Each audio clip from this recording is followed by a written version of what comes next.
할렐루야.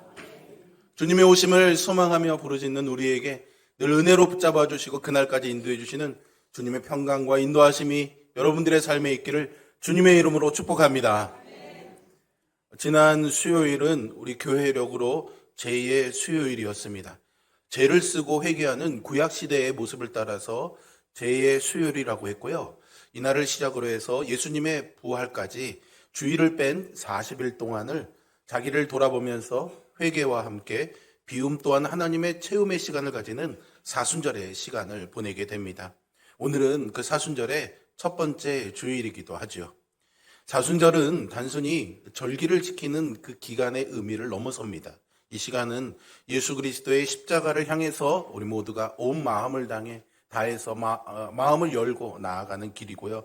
동시에 우리 자신의 내면, 우리의 마음을 돌아보는 그런 영적인 여정이 되어야 합니다. 광야 40년의 순례 여정을 이스라엘 백성들이 거치면서 진정한 하나님의 백성이 되었던 것처럼 우리도 이 40일의 신앙의 여정을 통해서 다시 한번 또 하나님의 백성으로 거듭나고 새로워지는 그런 은혜의 시간이 되기를 소망하며 축복합니다. 우리가 이 사순절 기간에는요, 절제하는 것들, 또 금식하는 것, 기도와 말씀 묵상, 이런 경건한 생활의 훈련들을 해나가게 됩니다. 이러한 신앙의 훈련을 하면서 성경의 말씀을 읽고 기도하는 시간들을 가지지만 저는 이 기간에 우리가 좋은 신앙서적 한두 권 정도도 더 읽어보는 것이 참 좋겠다라는 생각이 듭니다. 보통 이렇게 책 읽기를 권하면 대개 돌아오는 대답이 그렇습니다. 목사님, 무슨 책을 읽어야 좋을까요? 라고 물어보죠. 저도 참 고민이 많이 되는 부분입니다. 요즘 또 책값도 많이 비싸고 그러죠. 그런데 여러분, 우리 시내에 있는 교육문화도서관에 가면요, 우리가 읽을 만한 기독교 양서들이 꽤 많이 있습니다. 그리고 홍천 군민이면 희망도서를 신청할 수 있기 때문에 좋은 신앙서적들을 신청하면요, 또 그런 기독교 서적을 또 받아볼 수도 있습니다. 지금 신간 기독교 서적들이 꽤 많이 들어와 있는 것을 제가 얼마 전에도 확인했거든요. 한번 교육문화도서관에 가셔서 아이들 책만 빌려주지 마시고 내가 읽는 좋은 신앙서적도 한번 골라서 대출해서 이렇게 보시면 좋을 것 같습니다. 만약 사순절에 읽기 좋은 책 한 권을 저한테 추천해 달라고 한다면은 좋은 책이 여러 권이 있겠지만 오늘은 제가 고든 맥도날드 목사님의 책인 내면 세계의 질서와 영적 성장이라는 책을 추천하고 싶은 마음이 듭니다. 이 책은 그리스도인의 영적인 삶의 핵심을요, 우리 마음, 이 내면의 질서에서 찾아내는 것인데 이게 아주 좋은 내용들로 있어서 아주 많은 사람들이 읽는 기독교 스테디셀러로 되어 있습니다. 지금까지도 목회자와 교회 많은 평신도 리더십들이 잘 읽고 있는 그런 책으로 평가받습니다. 이 책에 보면 아주 인상 깊은 내용이 하나 있었는데요. 바로 우리 마음의 세계, 우리 내면의 세계를요, 정원에 비유한 것입니다. 여러분, 정원을 한번 상상해 보시기를 바랍니다. 잡초가 우거진 정원에는 새와 나비가 찾아오지 않습니다.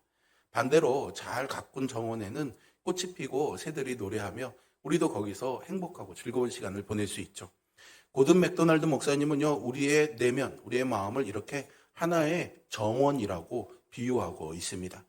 이 정원은요, 절대로 저절로 유지되지 않죠. 가꾸지 않으면 망가집니다. 그래서 적절한 가드닝, 정원 가꾸기가 필요합니다. 오늘이 2월 마지막 주일이잖아요. 날씨도 많이 풀리고 이제 곧 봄이 오겠다라는 생각이 듭니다. 이제 곧 봄이 오면은 긴 겨울을 지나고 그 겨울 가운데 죽은 화초들을 정리하고 이제 흙을 갈아주고 거름을 넉넉히 줘야 씨앗도 뿌리고 채소도 심어서 여름에 꽃과 결실을 볼 수가 있게 되는 거죠. 많은 사람들이 신앙생활을 눈으로 보이는 그런 외적인 활동에 많이 집중하게 됩니다. 예배를 드리고 봉사를 하고 또 헌금을 하는 것 등을 신앙의 중심으로 여기는데요. 이것은 아주 중요한 내용입니다. 그런데 오늘 본문은 거기서 더 나아가서 우리에게 더 깊은 것에 대해서 말해주고 있습니다. 무릇 지킬 만한 것 중에 더욱 내 마음을 지키라 라고 말씀하고 있죠. 오늘 본문의 말씀 23절을 같이 한번 읽어볼까요? 오직 모든 지킬 만한 것 중에 더욱 내 마음을 지키라. 생명의 근원이 이에서 남이니라. 아멘. 이 말씀은 우리 마음의 정원을 잡초로 덮이지 않도록 잘 가꾸고 지켜내라고 당부하고 있는 겁니다. 하나님이 가장 중요하게 보시는 것은 우리의 열심과 봉사, 수고이기도 하지만 그런 외적인 모습을 넘어서서 우리 마음의 중심, 우리 내면을 보신다고 말씀하시잖아요. 우리의 내면은 하나의 정원과도 같습니다. 이 정원은 저절로 아름다워지지 않습니다. 돌보지 않으면 반드시 무너지죠. 잡초가 자라고 좋은 식물은 시들고 결국은 황폐해집니다. 사순절은 어떻게 보면 이 정원을 돌보는 시간입니다. 하나님 앞에서 우리의 마음을 한번 점검해보고 무너진 것을 회복하고 다시 가꾸는 시간인 것이죠. 뽑을 것은 뽑고 또 새롭게 기경할 것은 기경하고 심을 것은 심고 흙도 뒤집고 비료도 주고 하면서 새로운 기대를 가지고 봄과 여름을 맞이하듯 우리 모두가 영혼의 계절을 기다리는 소망을 품는 시간이 되기를 바랍니다. 그래서 오늘은 우리가 이 사순절을 지나면서 어떻게 우리의 영적인 정원을 가꾸면 좋을지 한번 말씀을 나눠보려고 합니다. 정원의 특징은 분명하지요. 말씀을 드렸지만 돌보지 않으면 망가져 버립니다. 꽃을 심지 않으면 뭐가 자라겠어요? 잡초들, 풀들이 자라겠죠. 물을 주지 않아도 메말라 죽게 됩니다. 우리의 내면, 마음도 마찬가지입니다. 기도하지 않으면서 하루하루를 우리가 지나갈 수가 있습니다. 말씀을 묵상하지 않아도 늘 여전한 그런 대로의 삶을 우리는 살아갈 수가 있습니다. 하나님 없이도 바쁘게 살아가고 우리가 바라는 것들을 이룰 수도 있습니다. 그러나 그렇게 살아가다 보면 어느 순간 우리는 깨닫게 됩니다. 겉으로는 잘 돌아가고 있는데요. 우리의 내면이 무너져 있는 자신을 발견하게 되는 거죠. 사순절은 그래서 우리에게 이런 질문을 던집니다. 당신은 지금 무엇으로 살아갑니까? 라는 질문이죠. 우리는 종종 바쁘고 분주함으로 인해서 우리의 마음의 공허함을 덮어내려고 합니다. 열심히 일하고 사역함으로 인해서 우리의 영적인 목마름을 가려버리죠. 사람들과 좋은 관계를 많이 맺음으로 인해서 영적인 갈급함을 채우려고 합니다. 그런데 말이죠. 하나님 앞에서는 속일 수가 없습니다. 왜냐하면 하나님은 우리 마음의 중심을 보시거든요. 그래서 성경은 우리에게 내 마음을 지키라 당부하는 것입니다. 우리의 내면, 우리의 마음을 잘 관리하고 지키지 않으면 무너집니다. 사순절은 이 사실을 다시 한번 깨닫게 하는 시간이죠. 그러면 어떻게 영적인 정원을 가꿀 수가 있을까요? 첫 번째는 무엇을 심고 있는지 씨앗을 점검해 봐야 합니다. 정원을 잘 관리하는 것도 중요하지만요, 무엇을 심는가도 중요합니다. 정원에는 씨앗을 심죠. 무엇을 심는가에 따라서 무엇이 자라는지가 결정이 됩니다. 우리의 마음도 마찬가지입니다. 우리는 매일 무언가를 마음에 심습니다. 말씀을 심으면 생명이 자라고요. 염려를 심으면 두려움이 자라고요. 비교를 심으면 불만이 자라가게 됩니다. 문제는요, 우리가 의도적으로 심지 않아도요, 우리의 마음엔 늘 무언가가 계속 심겨지고 있다는 겁니다. 세상에서 우리에게 심겨지는 것도 있고요. 뒤에 말씀을 나누지만 하나님도 여전히 우리에게 심어주고 계시는 것이 있습니다. 주로 세상에서의 말들로 마음에 심어질 때가 많죠.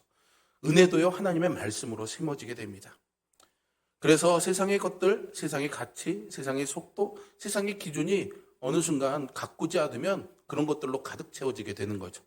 마태복음 13장에서 예수님이 하신 가라지의 비유를 보면요, 천국이 좋은 씨를 제밭에 뿌린 사람 같으니 사람들이 잘 때 그 원수가 와서 곡식 가운데 가라지를 덧뿌리고 갔다라고 말씀하시죠.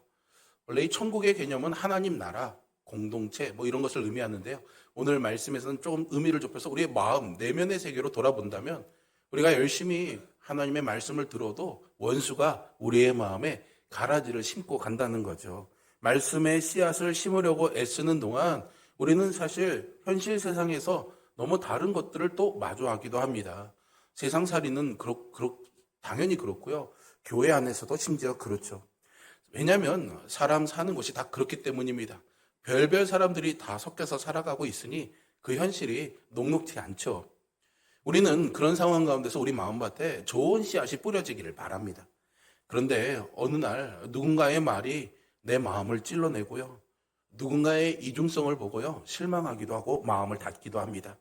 또 누군가의 악의를 경험하게 되기도 하죠. 특히 교회 안에서 그런 일을 경험하게 되면 더욱 혼란스럽습니다.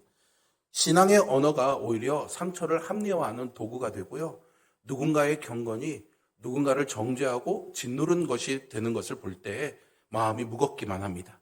원수가 가라지를 심었기 때문이죠. 사순절은 바로 이 부분을 들여다보는 시간입니다. 우리도 모르게 심겨진 가라지 같은 것들이 있는가 하는 것이죠.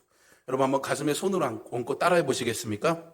나는 지금 무엇을 심고 있는가? 네. 사순절은 그것을 돌아보는 시간입니다. 예수님이 하신 비유들 가운데요, 씨 뿌리는 이야기만큼 우리의 현실을 솔직하게 보여주는 이야기도 드뭅니다. 밭에 농부가 씨를 뿌리죠. 그런데 하나는 길가밭에, 또 다른 하나는 돌밭에, 그리고 가시떨기에, 또 좋은 땅에 심겨지게 됩니다. 재밌는 것은 씨앗의 질이 아니라요, 씨앗이 뿌려지는 방식입니다. 씨앗은요, 선별된 좋은 땅에만 뿌려지지 않습니다. 길처럼 굳은 곳에도, 흙이 얕아 쉽게 마르는 돌밭에도, 가시떨기가 이미 자리를 차지한 곳에도 씨앗은 흩뿌려지고 있는 거죠. 이 장면은 어떻게 보면 굉장히 비효율적이고 도무지 계산이 서지 않는 그런 장면처럼 보이기도 합니다. 하지만 하나님께서요, 우리의 마음이 좋은 밭, 완벽해질 때까지를 기다렸다가 말씀을 주시는 분이 아니다라는 것도 발견하게 되죠. 오히려 우리가 딱딱하게 굳어진 마음, 완고한 마음, 때로는 얄팍한 그런 마음, 쉬 무너지는 마음, 또 여러 가지 복잡한 일과 생각들로 얽혀있는 그런 마음에도 여전히 말씀을 던져주신다는 거죠. 우리의 고단한 삶의 한복판에서 주님은 씨 뿌리는 일을 절대로 멈추지 않으십니다. 그런데 문제는 우리의 마음 안에서 일어나게 되는 거죠. 씨앗이 뿌려지는 장면이 은혜라면은 그 다음 장면은 우리 인간의 현실입니다. 어떤 씨앗은 길 위에 떨어져서 쉽게 사라져 버립니다. 새가 집어가기도 하고 사람들의 발에 밟혀서 깨지기도 하고 사라지기도 하죠. 밟히고 날아가고 흔적도 없이 사라집니다. 우리의 삶에도요, 그런 순간들이 있습니다. 말씀을 듣는 자리에는 앉아 있는데 마음이 이미 다른 곳에 가 있는 거죠. 그러니 말씀을 듣기는 들어도 듣지 않은 것이나 매한 가지가 되어버립니다. 듣기는 했지만요, 이미 다른 생각들로 가득 채워져 꿋꿋하게 굳어져 있기 때문에 품을 공간이 없기 때문입니다. 귀에 닿았던 그 말이 마음에 오기까지, 그리고 우리의 손과 발로 나아가기까지 그 과정 가운데 세상의 많은 생각들, 많은 말들이 그것을 덮어버리게 되는 거죠. 한 사람의 마음이 한 곳에 오래 머물지 못할 때 말씀은 더 뿌리내릴 시간을 얻지 못합니다. 어떤 씨앗은 돌이 많은 얕은 흙 위에 떨어져서 빠르게 싹을 틔우기는 하는데 뿌리가 깊지 못해서 햇볕이 나면은 말라버리죠. 이것은 열정의 문제라기보다는요, 지속성의 문제라고 생각됩니다. 우리에게도 그런 계절이 있습니다. 감동은 컸고 결심도 했습니다. 그 순간만큼은 내 삶이 바뀔 것 같아 보이죠. 그런데 조금만 시간이 지나면 현실이 밀려옵니다. 여전히 바쁘고 가족의 문제는 반복되고 내 건강의 상태도 좋지 못하고 불안은 다시 숨을 틔우게 되죠. 그렇게 떠밀려서 마음이 깊어지지 못하게 되면 작은 어려움에도 쉬이 지치고 탈진하고 포기하게 됩니다. 또 어떤 씨앗은요, 가시떨기 사이에 떨어져서 자라지만 결국 눌려서 숨을 잃어버립니다. 여기서 가시는 보통 우리가 나쁜 그런 죄악과 관련된 일들을 의미하는 거라고 생각하지만 사실 실제 우리의 삶에서는 더 좋아 보이는 것들이 우리에겐 가시떨기 같을 때가 많습니다.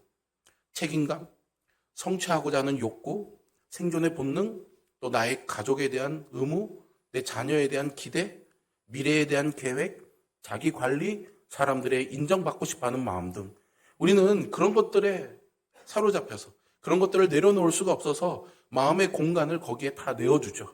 그러면 말씀이 들어올 틈이 없습니다. 말씀이 싹을 틔워 자라나도 뻗어나갈 틈이 없는 거죠. 그러다 보니까 말씀이 어느덧 가운데 자리를 차지하기보다는 마음의 틈새에 끼워 넣는 메모 같은 모양새가 되기도 합니다. 그 틈새의 메모는요, 바람이 불면 쉬이 날아가 버리고 꾸깃꾸깃 꾸겨지게 됩니다. 그래서 우리의 마음이 다른 것들로 꼭 눌려서 질식되기 전에 그런 가시떨기들을 걷어내고 마음의 빈자리를 찾아내야 하는 것이죠. 여러분, 우리가 이 비유를 그냥 흘려보낼 수 없는 이유는 이 이야기 속 땅들의 이야기가요, 우리의 마음 안에 있는 풍경이기 때문입니다. 나의 어떤 날은 길가 같기도 하고요. 또 어떤 날은 돌밭 같기도 하고요. 어떤 날은 가시떨기 같기도 합니다. 우리는요, 한 번의 결단으로 절대로 좋은 밭이 될 수 없습니다. 아마 좋은 밭이 되라고 외치는 소리에 힘을 내어보고 애는 쓰지만 사실은 그럴수록 더욱 지치는 것을 많이 경험해 보셨을 겁니다. 이미 내 마음이 굳어 있다는 사실을 아는데 그 굳음을 내가 스스로 풀어내야 한다면은 신앙은 어쩌면 또 다른 일, 또 다른 무거운 짐이 되어버리고 마는 거죠. 그런데 말이죠, 여러분, 복음은요, 우리에게 짐이 아니라 일이 아니라 기쁜 소식이지 않습니까? 하나님이 우리에게 찾아오신 소식입니다. 찾아오셔서 어떡합니까? 우리가 스스로 열 수 없던 그 문을 열어주시죠. 우리의 굳어진 마음밭을 부드러운 흙이 되도록 다시 갈아엎어 주십니다. 예수님은요, 그냥 씨앗만 던지시고 멀리서 평가하시는 분이 아닙니다. 그분은 씨앗이 스며들 수 있도록 우리의 마음의 딱딱함을 깨트리는 길로 우리를 찾아오신 줄 믿습니다. 결국 주님이 주셨던 그 십자가는요, 우리 마음의 굳음을 깨트리는 하나님의 방식이었고요. 부활은 새 생명이 들어올 수 있다는 하나님의 약속인 것이죠. 마음이 길처럼 굳어져 있다면, 돌밭처럼 깊지 않다면, 가시떨기로 모든 것이 덮여져 있다면 우리는 멈춤을 배워야 합니다. 멈춤은 세상의 수많은 소리들에 맞서서 지금 나는 하나님 말씀 앞에 서 있다라는 사실을 되새기는 저항인 것이죠. 예수님은 우리의 마음밭에 씨를 뿌리는 일을 멈추지 않으십니다. 그리고 그분의 씨앗은 단지 좋은 밭만을 찾지 않습니다. 오히려 상처난 땅, 불안한 땅, 얕은 땅, 얽힌 땅에도 들어가 자라려고 하는 생명의 의지인 것이죠. 그렇기 때문에 우리는 오늘도 믿음으로 선택할 수 있습니다. 모든 것을 완벽하게 정리한 뒤에 하나님께 나오라고 말씀하지 않으십니다. 지금 이 상태 그대로 그 말씀 앞에 마음을 조금 내어드리는 것, 듣는 마음의 빈자리를 회복하는 것, 그 빈자리에 씨앗이 들어가고 시간이 지나면 뿌리가 내리고 어느 날에 우리가 알지 못하는 사이에 열매가 맺히게 될 것을 소망합니다. 사순절 기간 동안 우리는 일부러 멈추고 그 말씀 앞에 앉아야 됩니다. 그 말씀은 단순한 정보와 지식이 아닙니다. 생명의 씨앗입니다. 그 씨앗이 우리의 생각을 바꾸고 우리의 방향을 바꾸고 우리의 삶을 바꿉니다. 어떤 밭이든 상관없다고 하십니다. 들가처럼 굳어져 있어도 얕은 마음이어도 온갖 세상의 것들로 채워진 마음이어도 주님이 씨를 뿌려주시겠다고 약속하시잖아요. 그러니까 우리가 그 말씀 앞에 서서 십자가를 묵상하는 것은 단순한 종교적 행위에 머무를 수가 없는 거죠.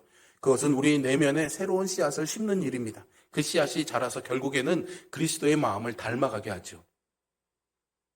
그렇게 좋은 씨앗을 심었다고 해서 정원이 마냥 아름다운 꽃과 열매로 가득 차는 것은 아니죠. 무슨 일을 해야 될까요? 맞습니다. 잡초를 뽑아야 됩니다. 잡초를 뽑는다는 것은 영적으로 회개를 의미합니다. 정원에는 꽃만 자라는 것이 아니죠. 정원에서 빨리 자라는 것은 사실 꽃이라기보다는 잡초일 때가 더 많습니다. 우리의 마음에도 마찬가지입니다. 교만, 인정받고 싶은 마음, 비교, 분노, 염려 이런 것들은요 희한하게도 심지도 않아도 노력하지도 않아도 얼마나 잘 자라는지 모릅니다. 그래서 꼭 필요한 것이 있습니다. 잡초를 뽑는 작업이죠. 이것이 바로 회개입니다. 사순절이 중요한 이유는요 여기에 있습니다. 사순절은 단순히 무언가를 참고 절제해내는 시간이 아니라 내 안에 있는 잡초를 제거하는 시간입니다. 우리는 이런 생각 많이 합니다. 나 그렇게 특별히 큰 잘못한 거 없는 것 같은데, 큰 죄가 없는 것 같은데. 그런데요, 잡초는요, 눈에 띄는 것만이 아니죠. 하나님 없이 살아가는 습관, 하나님보다 다른 것들을 더 사랑하는 마음, 이런 것들도 다 잡초입니다. 그 잡초를 그대로 그냥 두면 어떻게 될까요? 결국은 좋은 식물들을 다 죽이게 되죠. 하나님의 말씀도, 은혜도, 사랑도 그 안에서 자라지 못하게 됩니다. 그래서 우리는 하나님 앞에 나아가야 합니다. 그리스도인으로서 죄를 다루지 않고 삶에 그냥 방치해 두는 것은 정원을 돌본다고 하면서도 잡초를 그냥 두는 것과도 같습니다. 겉으로는 꽃이 피는 것처럼 보이기는 하지만요, 뿌리 깊은 잡초는 결국 생명을 질식시키고 맙니다. 성경은요, 갈라디아서에서 너희가 성령을 따라 행하라. 그리하면 육체의 욕심을 이루지 아니하리라 라고 말씀하시면서 죄를 제거하지 않고서는 신앙의 성숙에 이룰 수 없음을 분명히 경고합니다. 예레미야 4장 3절에서는요, 너희 묵은 땅을 갈고 가시덤불에 씨를 뿌리지 말라고 합니다. 즉 회개는요, 굳은 땅을 쟁기로 갈아엎는 행위이죠. 눈물의 회개는요, 마음의 표면을 부드럽게 해서 말씀의 씨앗이 스며들 수 있도록 하는 영적 토양을 만듭니다. 쟁기가 단순히 흙을 뒤집는 도구가 아니라 뿌리 깊은 잡초를 끊어내는 도구이듯이 회개는 겉으로 드러난 잘못된 행동을 넘어서서 마음속에 깊이 뿌리 박힌 죄의 뿌리인 교만, 탐욕, 미움, 불신앙을 뽑아내는 영적인 노동인 것이죠. 한번 밭을 갈아엎었다고 해서 잡초가 안 자랍니까? 영원히 좋은 밭이 되는 것은 아니죠. 회개도 일회적인 사건이 아니라 지속적인 과정이 되어야 하는 것입니다. 삶 속에서 죄의 먼지가 쌓일 때마다, 자기 중심이 다시 굳어질 때마다 우리는 회개의 쟁기를 다시 잡아야 합니다. 매일의 기도와 말씀 묵상은 마음을 다시 갈아엎는 작은 회개의 쟁기질이라고 할 수 있는 거죠. 자, 이번에도 두 손을 마음에 가슴에 대시고 한번 따라해 보십시오. 주님, 내 안에 무엇을 제거해야 합니까? 네, 날마다 이렇게 회개의 쟁기질로 주님 앞에 나아가시기 바랍니다. 사순절은 바로 이런 기도를 드리는 기간입니다. 세 번째로요, 좋은 나무에도 해야 될 일이 있습니다. 무엇일까요? 가지치기입니다. 정원에는 좋은 나무가 있어서 그 나무에는 가지치기가 필요합니다. 왜냐하면 더 건강하게 자라도록, 더 좋은 열매와 예쁜 꽃을 보기 위해서죠. 보기에는 풍성해 보이지만 장가지를 그대로 두면은 보통 열매가 작아지고 맛도 없어진다는 것을 여러분 아마 상식적으로 잘 아실 겁니다. 그래서 농부는요, 좋은 열매를 얻기 위해 전지를 들고 마른 가지를 과감하게 잘라내지요. 나무 전체에 빛이 잘 스며들도록 장애가 되는 잔가지들을 과감하게 잘라내야 합니다. 잔가지가 많아 빛을 받지 않는 나무는요, 성장하지 못하기 때문입니다. 그런데 가지를 잘라내는 일이 얼마나 나무의 입장에서는 아픈 일일까요? 하지만 아픈 만큼 솎아낼 때 오히려 예쁜 꽃, 또 실한 열매가 만들어집니다. 신앙도 가지치기를 통해서 열매를 맺고 고르게 성장할 수 있습니다. 너무 많은 일, 과도한 사역, 감당할 수 없는 책임, 그리고 복잡한 사람들과의 관계, 이런 것들이 점점 쌓이게 되면 결국은 영혼을 지치게 만들어버립니다. 멈춤이 필요할 때 비록 아프고 힘들더라도 버릴 것은 버려야 나무 전체가 건강해지듯이 우리의 삶에도 절제라는 가지치기가 필요합니다. 바울은 고린도후서 9장에서 이기기를 다투는 자마다 모든 일에 절제한다라고 힘주어 말하고 있습니다. 인생은 다름질, 곧 마라톤과도 같습니다. 마라톤을 하는 동안에는 여러 변수를 만나게 되고 환경의 영향을 받게 되죠. 이것은 모든 사람들이 다 겪는 공통의 조건입니다. 그래서 마라톤 선수들은 어떤 상황에서도 항상 최상의 컨디션을 유지하며 자기의 페이스로 달릴 수 있도록 훈련을 하죠. 조절하고 훈련하는 과정이 필요한 것입니다. 절제가 절대로 쉬운 것은 아닙니다. 하지만 최상의 컨디션으로 주어진 구간을 완주하기 위해서는 절제하며 훈련해야 하는 것이죠. 불필요한 모든 것을 가지치기 해 나가는 것입니다. 바울도 끊임없이 절제하며 다름질했습니다. 바울은 성도를 훈련시키는 그런 책임을 맡은 자로서 자신이 실격되는 일이 없도록 늘 성령께 자신을 복종시켰습니다. 훈련하지 않고도 좋은 성적을 낼 수 있을까요? 만약에 좋은 성적을 낸다면 그것은 아마 정상적인 방법보다는 불법과 편법이 개입되어야 할 것입니다. 하지만 남보다 빨리 완주한다고 해도 그것이 발각되게 되면은 메달을 빼앗길 뿐만이 아니라 참가할 자격마저 잃어버릴 수밖에 없겠죠. 여러분, 빨리가 아니라요, 하나님의 방법대로가 중요합니다. 하나님의 음성을 들어야 절제할 수 있는 것이고요. 절제해야 하나님의 음성을 들을 수 있습니다. 우리 육신의 소욕을 내려놓고 가지치기 하시는 아버지의 손길에 우리를 맡겨드려야 합니다. 우리의 순전한 몸과 마음으로 표대를 향해 달려가는 우리 모두에게 이 영적인 가지치기를 통해 귀한 열매가 맺히기를 소망합니다. 사순절은 그것을 위해 매진하는 시간입니다. 절제의 시간인 것이죠. 그래서 육의 소욕을 참고 금식해내는 것입니다. 우리의 눈과 귀를 즐겁게 하는 미디어를 절제해야 하는 것이죠. 우리의 욕망을 채우는 소비를 절제해야 하는 것입니다. 여러분, 이것은 단순한 고행이 아닌 겁니다. 고통스러운 일을 경험함으로, 참기 있는 일을 경험함으로 예수님의 고난을 경험하는 차원을 넘어서는 거죠. 가지치기인 것입니다. 그래서 하나님은 우리에게 때로는 이제 그만해, 좀 줄여봐야지 라고 말씀하시기도 하는 겁니다. 왜냐하면 하나님은 우리가 더 많은 일을 해내기를 원하시는 것이 아니라 더 깊은 사람이 되기를 원하시기 때문이죠. 가지치기는요, 힘들고 아픕니다. 그러나 그것은 우리를 죽이기 위한 것이 아니라 더 풍성한 열매를 맺게 하기 위한 하나님의 손길임을 기억하시기 바랍니다. 또 하나 해야 될 일이 있다면 물을 잘 줘야 되겠죠. 씨앗을 심고 잡초를 제거하고 가지치기를 했다 하더라도 물을 주지 않으면 아무 소용이 없습니다. 기도는 화초에 물을 주는 일과 닮았습니다. 눈에 보이는 변화는 참 더디죠. 하지만 물을 자꾸 주다 보면 보이지 않는 곳에서 생명이 자라나게 됩니다. 며칠 물을 주지 않으면 잎은 이내 시들해지고요. 뿌리가 약해지죠. 기도가 멈추면 마찬가지로 우리의 영혼도 메마릅니다. 그러나 꾸준히 물을 주면 어느 날 새싹이 돋고 꽃이 피듯이 기도는 우리의 삶을 되살아나게 합니다. 그래서 성경은 이렇게 말하죠. 쉬지 말고 기도하라. 기도는요, 특별한 순간에 하는 행위가 아닙니다. 어떤 특별한 일들을 만들어내기 위한 도구가 아닙니다.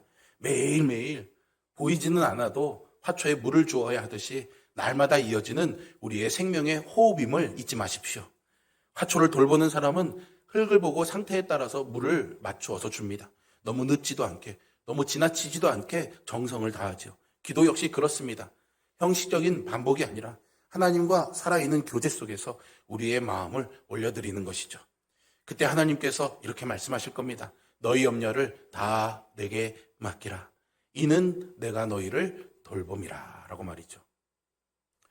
오늘도 우리의 영혼에 물을 주어야 합니다. 바쁜 일상 속에 잠시 멈춰 하나님 앞에 마음을 올려드릴 때 우리의 메마른 심령에 은혜의 물이 스며들 것입니다. 그리고 그 은혜는 결국 우리 삶 속에서 믿음의 꽃을 피워낼 것입니다. 사순절은 그렇게 기도의 자리로 나아가는 시간입니다. 바쁜 삶 속에서 잊고 있었던 하나님과의 친밀함을 회복하는 시간이죠. 예수님께서 십자가를 향해 가시기 전에 한적한 곳에서 기도하시기도 하고 겟세마네에서 눈물로 기도하시기도 했죠. 우리도 이 길을 따라가야 합니다. 십자가를 묵상하고 하나님 앞에 머물고 우리의 마음을 쏟아내는 시간. 그것이 우리의 내면을, 우리의 마음을, 우리의 영혼을 살리는 일입니다. 마지막으로요, 이 정원에는요, 계절이 있습니다. 계절마다 정원의 모양은 모습을 다르게 합니다. 화려한 여름과 가을도 있지만요, 항상 꽃이 피어 있는 것은 아니죠. 때로는 아무것도 없는 겨울 같을 때도 있습니다. 사순절은 영적으로 겨울 같은 시간이라는 생각이 듭니다. 화려하지도 않습니다. 조용하고 깊고 무겁습니다. 그러나 이 시간은 우리에게 반드시 필요합니다. 왜냐하면요, 십자가 없이는 부활이 없기 때문이죠. 그래서 우리는 늘 이 십자가의 길을 염두에 두고 겨울이라는 우리 신앙의 계절을 지나가야 하는 것이죠. 하지만요, 대부분의 사람들은 십자가를 지고 싶어 하지 않습니다. 고통을 피하려고 하죠. 그러나 하나님은 때때로 우리를 십자가로 이끌어내십니다. 왜냐하면 그 길이 생명의 길이기 때문입니다. 지금 우리의 삶이 메마르게 느껴질 수 있습니다. 그러나 하나님은 보이지 않는 곳에서 우리의 뿌리를 자라게 하고 계십니다. 사순절은요, 그 사실을 믿고 기다리는 시간입니다. 여러분, 우리는요, 보이는 삶을 가꾸는데 참 열심입니다. 그러나 하나님이 보시는 것은 우리의 외적인 모습이 아니라 우리의 마음, 우리의 내면이죠. 그 내면은 절대로 저절로 아름다워지지 않습니다. 가꾸어야 합니다. 아름다운 정원 가꾸기, 영적 가드닝이 필요한 것이죠. 사순절은 바로 그 일을 하는 시간입니다. 잠시 멈춰 보십시오. 그리고 돌아서 보십시오. 그리고 하나님 앞에 서 보십시오. 그리고 여러분들의 마음에 씨앗을 심으십시오. 세상의 것을 심지 마시고 하나님의 말씀을 심는 시간이 되기를 바랍니다. 잡초를 제거해야겠죠. 우리의 마음의 쓴뿌리들, 회개들을 돌아보면서 그것을 걷어내는 시간이 필요합니다. 가지치기도 필요합니다. 절제와 금식을 통해서 내 삶에 불필요한 영적이지 않은 일들을 제거해내는 일들이 필요합니다. 그리고 물을 주어야겠죠. 끊임없이 우리의 영적 호흡과 생명의 원천이 되는 기도의 자리로 나오십시오. 하나님과 교제하시기 바랍니다. 그럴 때 하나님께서 우리의 내면을 새롭게 하실 것입니다. 때로는 겨울처럼 더디고 아무것도 보이지 않는 황량한 시간을 지날 때도 있습니다. 그러나 그 시간을 통과하면 우리 안에 생명의 열매를 맺게 하실 것입니다. 십자가를 통과할 때야 우리는 진짜로 살아날 수 있음을 기억하며 우리의 겨울, 영적인 겨울의 계절을 잘 지나 은혜의 계절을 맞이하는 우리 모두가 되기를 소망합니다. 우리의 영혼을 방치하면 망가져버리고 황폐해집니다. 하지만 돌보면 생명이 넘쳐납니다. 이 사순절의 기간, 여러분들의 마음의 정원을 아름답게 가꾸는 은혜가 있기를 주님의 이름으로 축복합니다. 기도하겠습니다.